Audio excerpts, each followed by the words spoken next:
Yasmine Bleeth found her moment in the sun on Baywatch in the mid-1990s, but it all came crashing down because of drug use. Here's where the model and actress finds herself today. In the 90s, Bleeth won over countless hearts before seemingly vanishing from public view for a very long time. According to Coventry Live, the popular actress was blacklisted in showbiz, and she's done very little work in the industry ever since. In her younger years, she was named in People's 50 Most Beautiful People in the World, and FHM's US 100 Sexiest Women list. She was also famous for dating Matthew Perry, whose character on Friends, Chandler Bing, notoriously had a crush on her. You're just saying that because you're in love with Yasmine Bleeth. Well, how could anyone not be in love with Yasmine Bleeth? During the height of her fame on Baywatch, Bleeth started using large amounts of cocaine, and it inevitably destroyed her career. In February 2003, she wrote a tell-all article for Glamour magazine in which she confessed that her addiction was so bad that nosebleeds and bouts of frequent sniffling made her cocaine use very obvious. Although initially she only took drugs socially, she soon started ordering cocaine to her house and became increasingly reclusive. The inside of Bleeth's nose became damaged by her cocaine use, giving her an infection so bad that her doctor warned her she could have died. Baywatch co-creator Douglas Schwartz told Esquire magazine that the show's producers ultimately chose to fire Bleeth. "We had one issue with Yasmine Bleeth, who was doing drugs at the time, and so we were dealing with Yasmine not showing up and having difficulties, again, with men.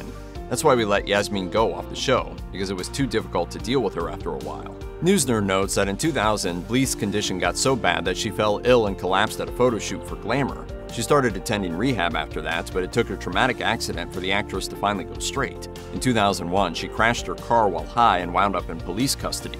According to the News Times, she pleaded guilty to possession of cocaine and driving while impaired. She was given a fine, 100 hours of community service, and 2 years probation. In the car with Bleeth was a man she had met in rehab, her future husband, Paul Cerrito.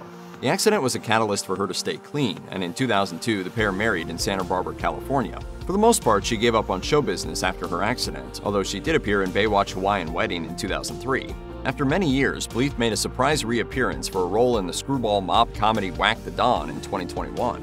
In the years leading up to this role, she'd effectively quit Hollywood, the Sun noted in 2020. At the time that article was published, Bleeth was rarely seen in public, but was spotted walking her dog in Los Angeles. Bleeth's own words vividly reveal how much her addiction affected her. In that February 2003 issue of Glamour, she said that she would sit at home and call her drug dealer, like ordering Chinese food, to have the drugs delivered to her house. By 1999, 2 years after she got fired from Baywatch, she'd lost so much weight from drug use that she dropped from a size 8 to a size 0 and, quote, looked like an alien. The turning point, Bleeth said, came when she stopped using cocaine socially and started using it alone. She wrote, "Once I started doing drugs alone, I stopped seeing my friends, then stopped answering the phone altogether. I just listened to my messages once a day to make sure there were no emergencies. Eventually, I stopped doing even that." Bleeth wrote of her life after finishing rehab, "Consciously trying to stay off drugs is now part of my life and always will be." For the most part, Bleeth is kept out of the limelight in the 2 decades since writing that Glamour article. There are occasionally candid snapshots of her everyday life here and there on sites like The Sun, The New York Post, and The Daily Mail, and they reveal that she just might have stuck to her commitment. If you or anyone you know needs help with addiction issues, help is available. Visit the Substance Abuse and Mental Health Services Administration website or contact SAMHSA's National Helpline at 1-800-662-HELP 4357.